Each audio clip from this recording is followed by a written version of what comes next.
بسم الله الرحمن الرحيم. الحمد لله رب العالمين، والصلاة والسلام على سيدنا محمد وعلى آله وصحبه أجمعين. اللهم علمنا ما ينفعنا وانفعنا بما علمتنا وزدنا علما وألحقنا بعبادك الصالحين. Assalamualaikum warahmatullahi wabarakatuh.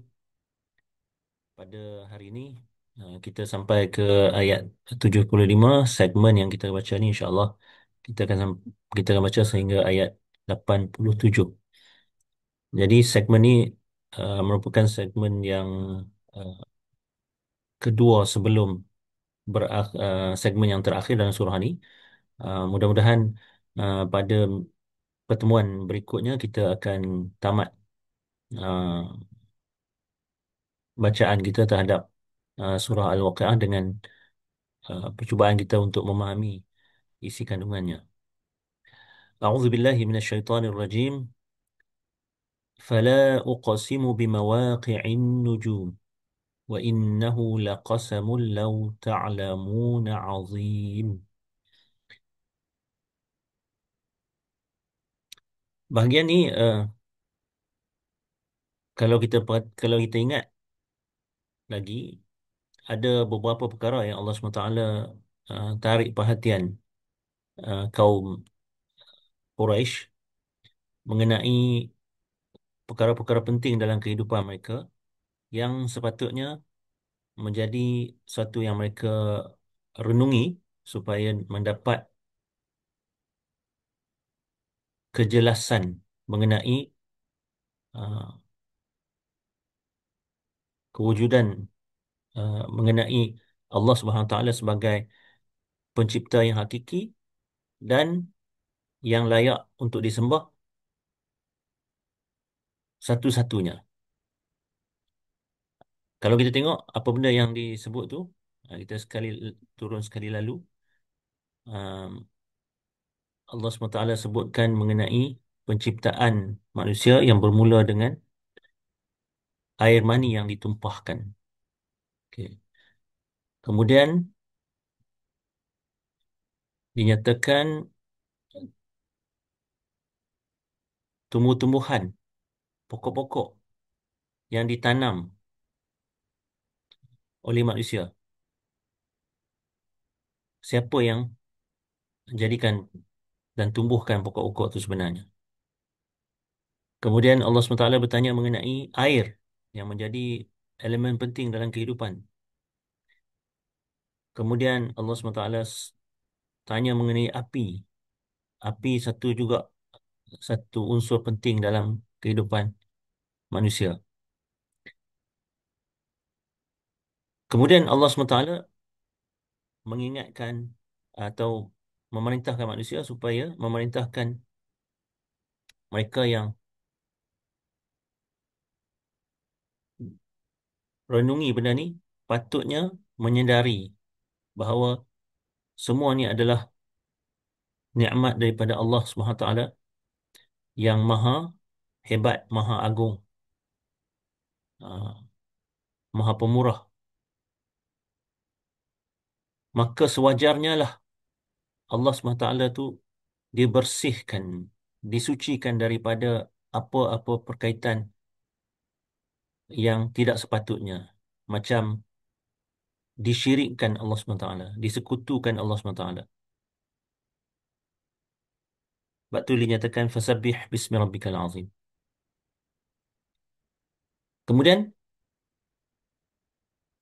Allah menyatakan pada bahagian ni, nanti kita akan tengok bahawa Allah mengesahkan dan menegaskan bahawa apa yang disampaikan oleh nabinya itu, iaitu Nabi kita Muhammad SAW, adalah suatu yang benar-benar daripadanya, daripada Allah Subhanahu Wa Taala.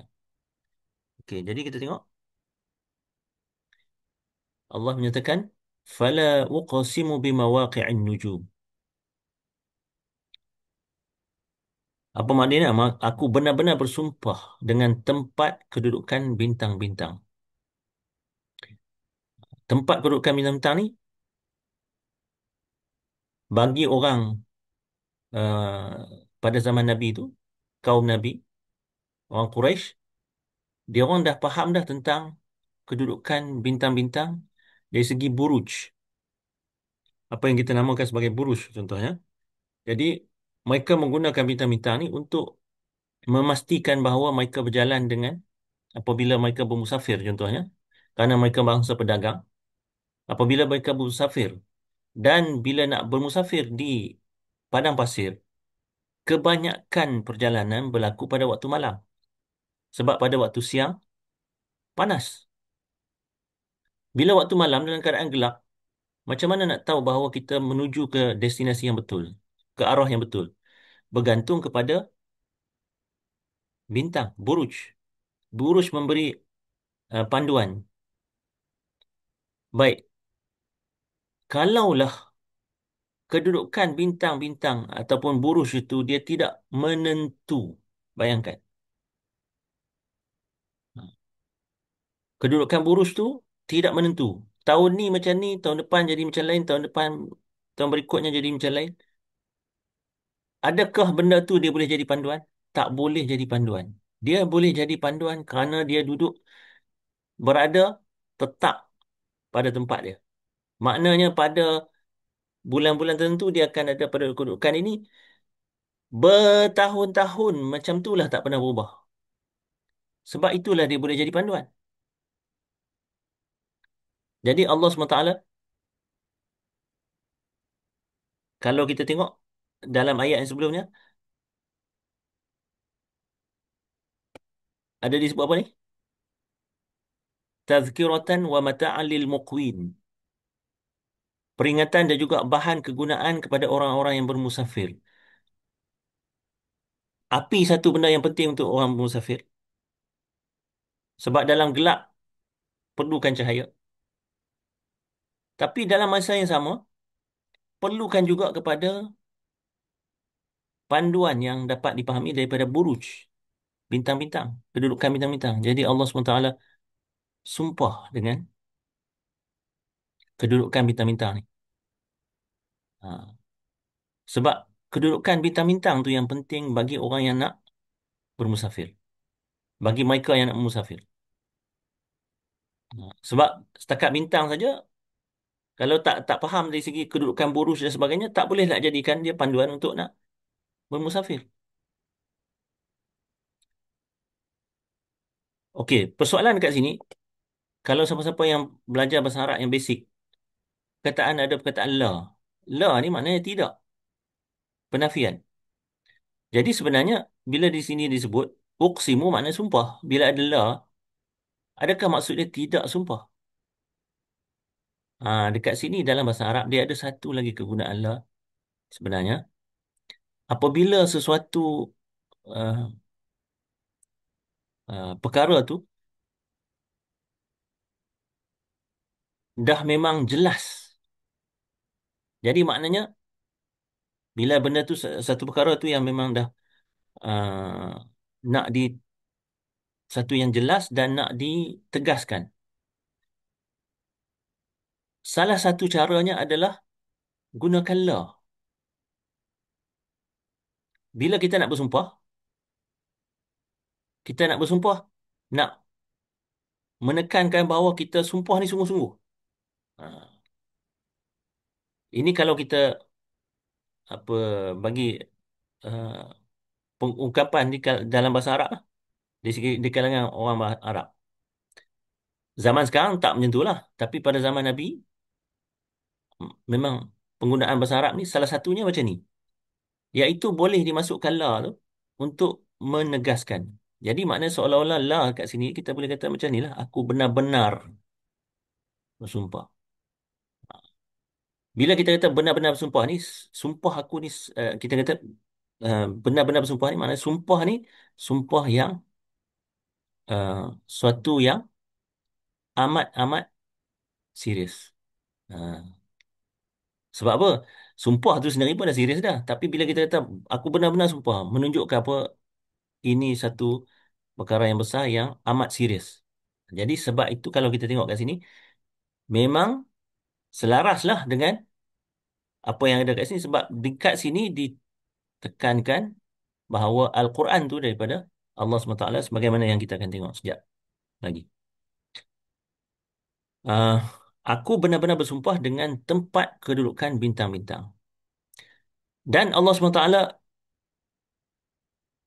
sebelum menyatakan benda yang ditegaskan tu, Allah nyatakan dulu, ah, tegaskan lagi bahawa yang ni sumpah ni memang sumpah yang besar. Sebab tu dinyatakan sini, wa innahu laqasamun law ta'lamuna azim. Dan ini maksudnya sumpah ini kalau kamu ketahui, law ta'lamun, kalau kamu ketahui, adalah sumpah yang azim. Sumpah yang azim ni sumpah yang besar. Jadi sumpah yang sebesar ni kalau kita cakap dalam bahasa Melayu kita ni, kita senang cakap macam mana? Bukan sebarangan. Ha, ini bukan sumpah yang sebarangan. Soalah gitulah. Jadi apa yang ditegaskan? Yang ditegaskan ni selepas ni lah. Ha,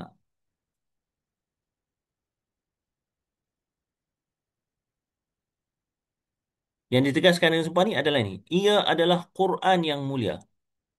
Quranun Karim. Dengan kata lain, kadang-kadang Karim ni diterjemahkan, makna dia, apa ni? Karim ni dalam bahasa Arab juga membawa makna pemurah. Jadi kalau kat sini kita kata Quran pemurah, ha, dalam bahasa Melayu kita dengar pelik lah Quran pemurah. Tapi dalam bahasa Arab, perkataan Karim tu juga menunjukkan makna pemurah. Jadi bila dalam bahasa Melayu kita kata mulia, ya betul mulia. Tapi kalau dalam bahasa Arab yang kata pemurah tu macam mana? Maknanya manfaatnya sangat besar. Dia memberikan banyak faedah kepada manusia. Faedah yang besar kali adalah menjelaskan kepada manusia jalan untuk mencapai keredaan Allah SWT. Okey. Ia adalah Quran yang mulia. Maknanya apa yang disampaikan oleh Nabi SAW kepada kaumnya itu ad- bukannya benda yang dia reka-reka. Dia adalah Quran. Bacaan yang mulia, bacaan yang mempunyai banyak faedah.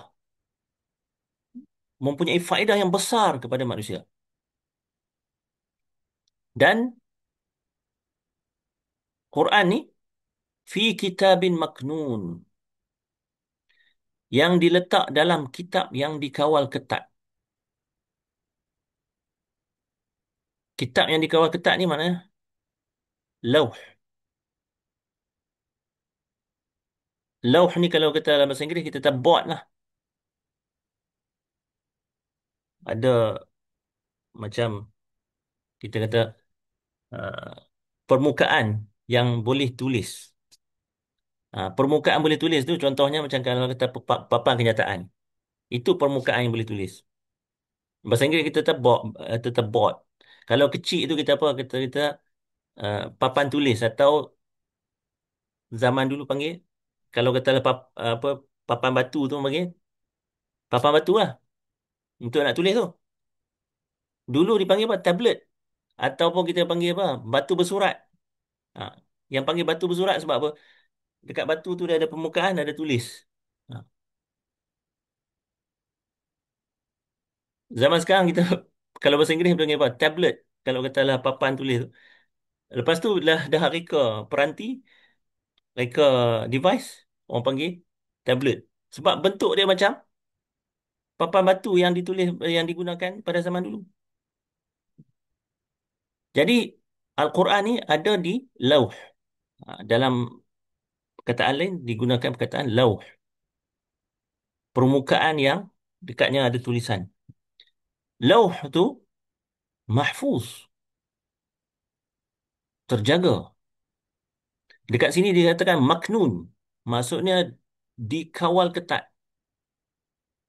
Hmm. Maknun ni antara lain benda yang macam diselindungkan. Diselindungkan ni maknanya kalau nak, uh, nak pergi ke situ tu, Tak boleh mudah-mudah tembus begitu saja.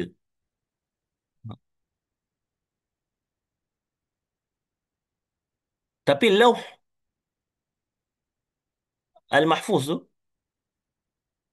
bentuk dia macam mana? Manalah kita nak tahu. Sebab benda ni dalam alam ghaib. Cuma kita tahulah dia adalah permukaan yang dekat situ ada tulisan. Sebab kita faham perkataan lauh tu maknanya benda yang ada permukaan dan dekat situ ditulis. Ha, bentuk lauh tu macam mana? Dipelekat kat dinding ke? uh, Ditegakkan macam tu ke, ataupun dicondongkan macam tu ke, ataupun diletak apa secara horizontal macam ni ke? Mana kita nak tahu? Allah tak cerita. Tapi yang tahu bahawa ada lauh. Dan di kat sini dinyatakan bahawa Al-Quran ni dalam kitabin maknun. Ulama tafsir menyatakan dimaksudkan kitab maknun ni adalah lauh. Dalam masyarakat kita lebih popular kalau kita cakap lauh mahfuz. Sebab kalau orang cakap lauh saja mungkin lauh apa pula ni? Ha, lauh. Lauh itu la yamassuhu illal mutahharun. Tiada siapa yang menyentuhnya kecuali yang bersih lagi suci sahaja. Sebab dia dikawal ketat. Maknun dikawal ketat. Jadi tak ada siapa yang boleh sampai ke situ, nak takat nak tengok saja pun bukan dia terbuka macam tu. Apatah lagi kalau nak sentuh. Di sini dinyatakan la yamassuhu illal mutahharun, yang bersih lagi suci. Yang dimaksudkan bersih lagi suci ni adalah malaikat-malaikat tertentu sahaja berdasarkan apa yang dinyatakan oleh ulama tafsir. Hatta malaikat pun tak semua yang boleh sampai ke situ. Apatah lagi nak sentuh.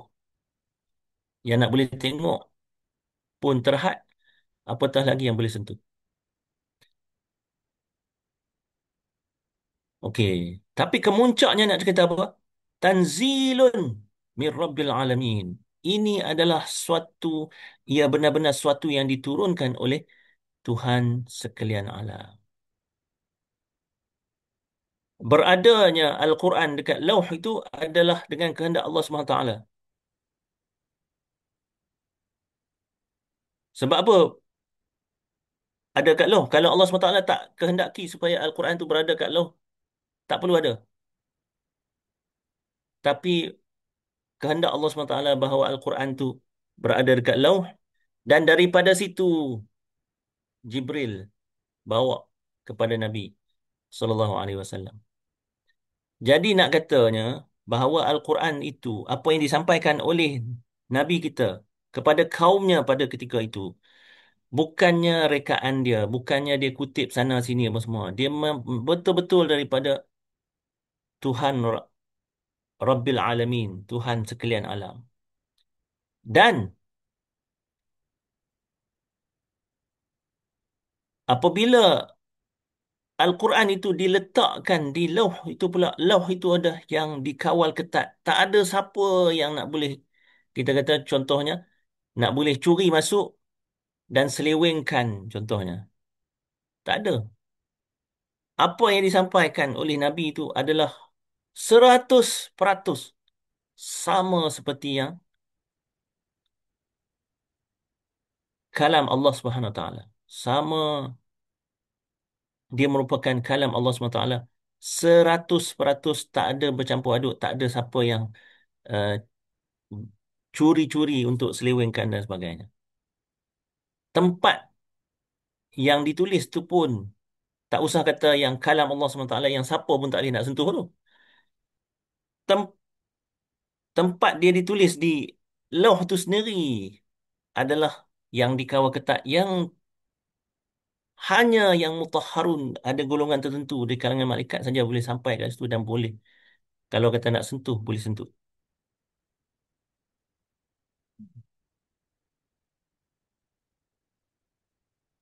Jadi maknanya Yang ditekankan kat sini bahawa kamu mengatakan bahawa Nabi Muhammad ni sallallahu alaihi wasallam bila dia sampaikan tu itu satu benda yang dia adalah seorang yang penipu ataupun dia kutip sana sini, dia bawa cerita-cerita dongeng, itu semua adalah tidak benar. Karena apa yang disampaikan memang daripada Tuhan semesta alam.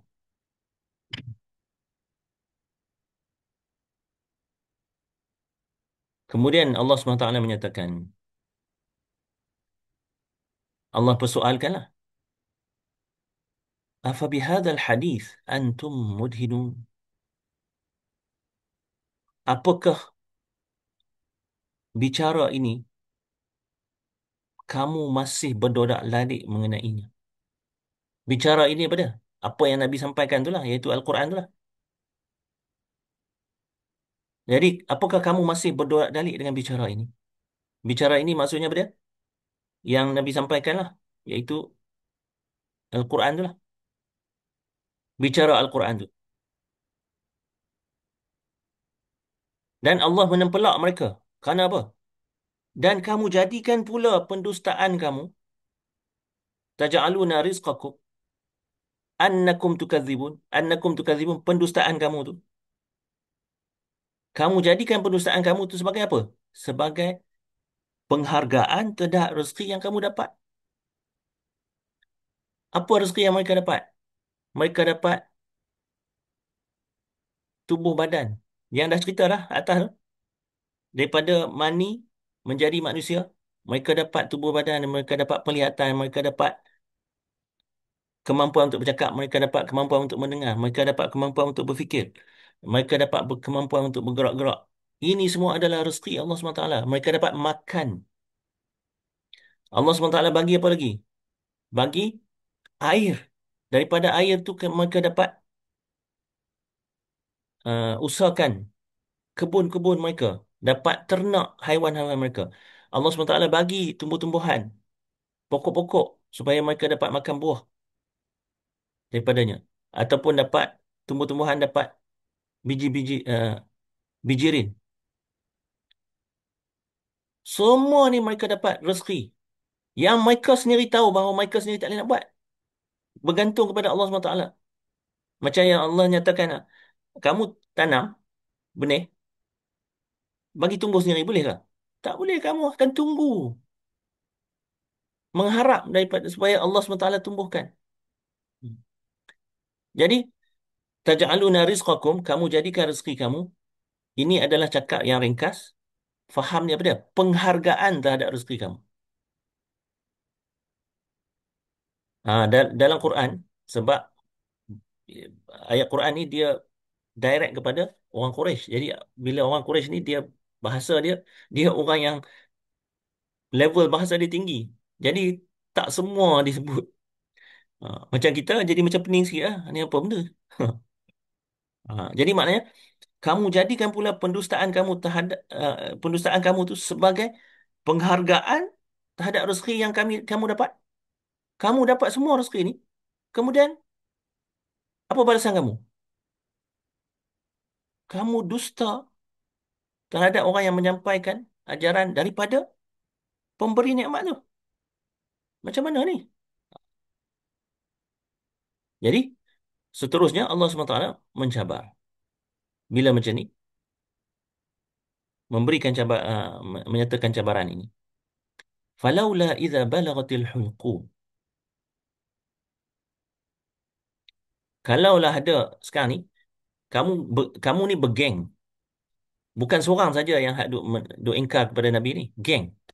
Ada berapa ramai. Kau ni kata, kau ni kata macam ni, kau ni kata macam ni. Semuanya pakai ingkar. Kumpulan kamu yang ingkar ni. Bukan seorang. Ramai.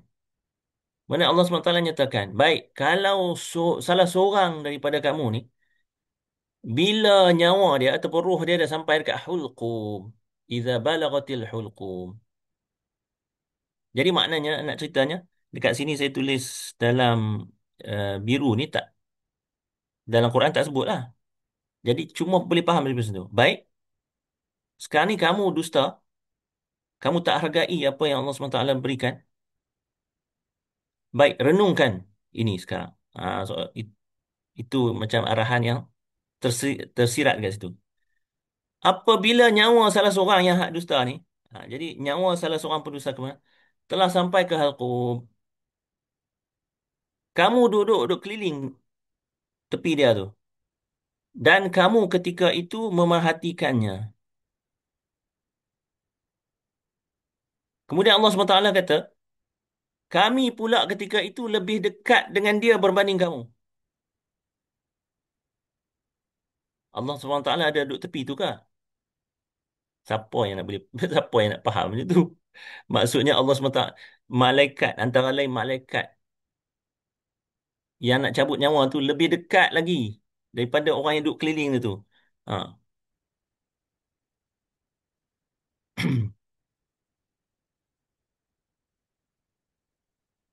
Maksudnya, atau kita kata, kami pula tu, maksudnya Allah pula ketika itu lebih dekat dengan dia berbanding kamu. Maksudnya, ketentuan Allah SWT tu bersangkut dengan orang tu. Tak dapat lari dengan orang tu. Jadi macam dia macam betul-betul dengan orang tu sendiri. Bukannya orang duduk keliling-keliling dia. Ha.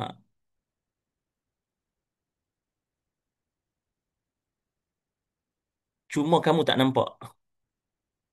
Allah SWT sebut. Walakin la tubsirun.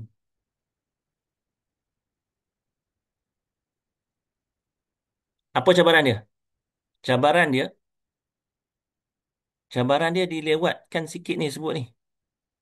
Tapi untuk nak bagi faham saya sebut siap dulu. Iaitu pada, kenapa kamu tak kembalikan saja nyawa dia? Kamu rasa kamu orang hebat kan?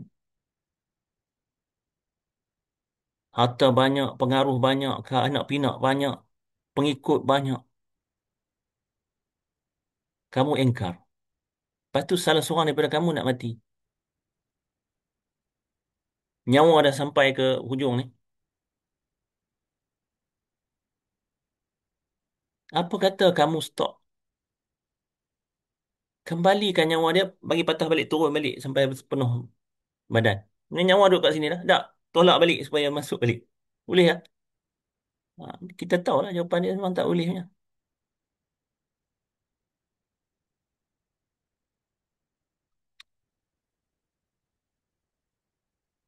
Bahagian ni pula, falaula in kuntum ghaira madinin.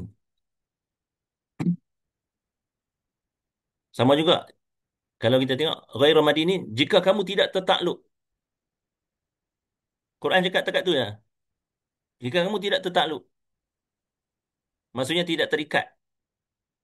Terikat kepada apa? Kepada kekuasaan kami. Ha, yang ni itu yang dimaksudkan ni. Tidak tertakluk kepada kekuasaan kami. Tak disebut. Tarji'unaha in kuntum sadiqin. Kenapa kamu tidak kembalikan saja nyawanya jika kamu yang benar?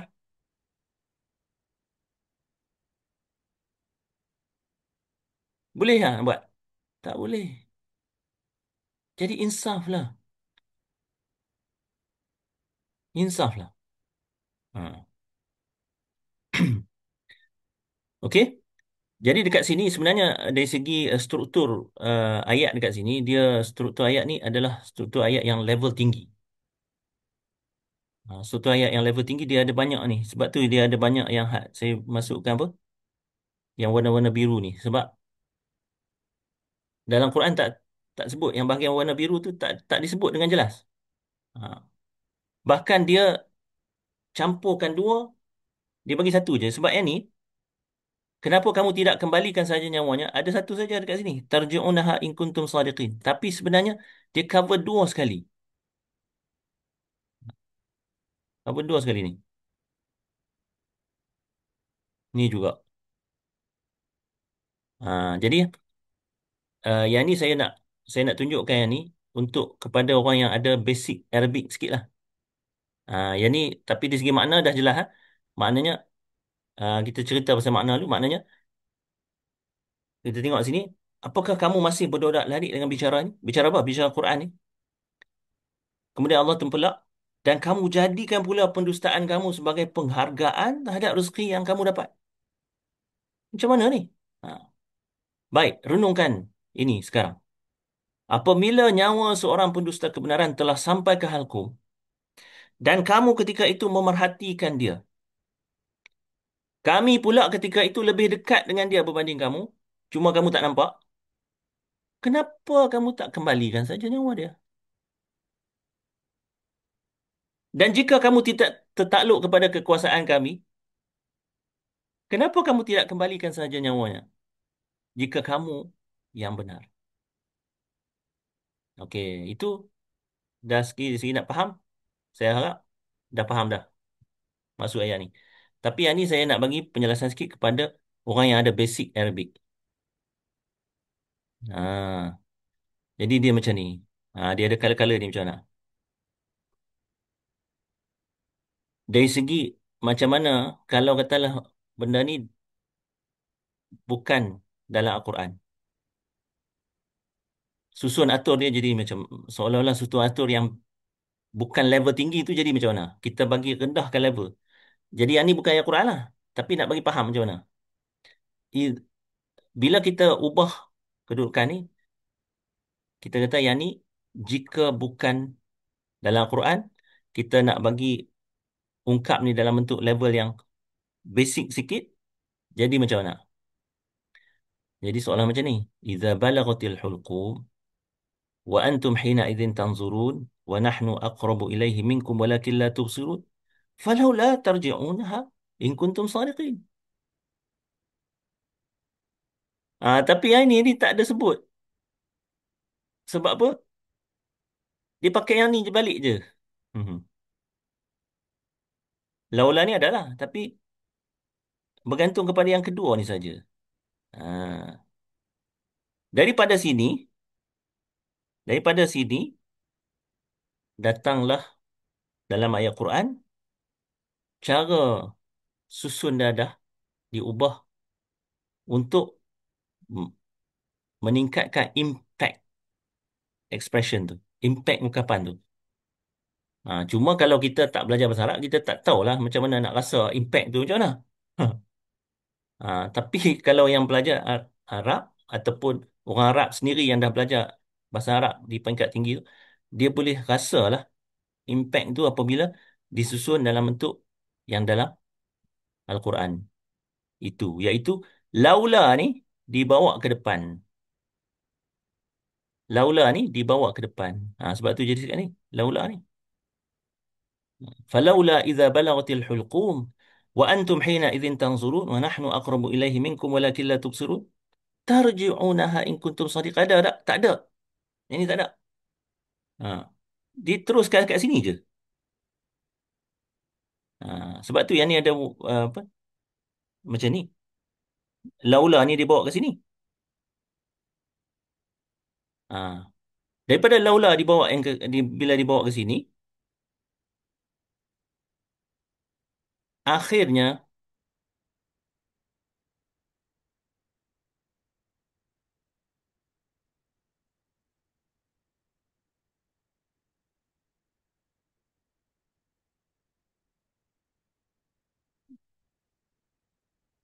yang ini dikeluarkan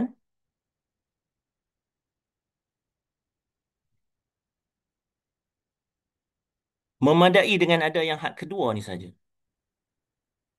Yang dekat sini. Ha. Cuma laula ni diulang balik kerana apa? Kerana dia dah jauh dah daripada laula yang pertama. Ha. Okey. Jadi itu sedikit uh, faedah dari segi bahasa Arab lah. Saya sedikit faedah ni maksudnya sedikit point, penjelasan point mengenai susunan ataupun struktur ayat ni. Dan sebab dia adalah struktur ayat yang level tinggi yang bukan digunakan dalam percakapan biasa ataupun penulisan biasa. Jadi wallahu alam untuk hari ini.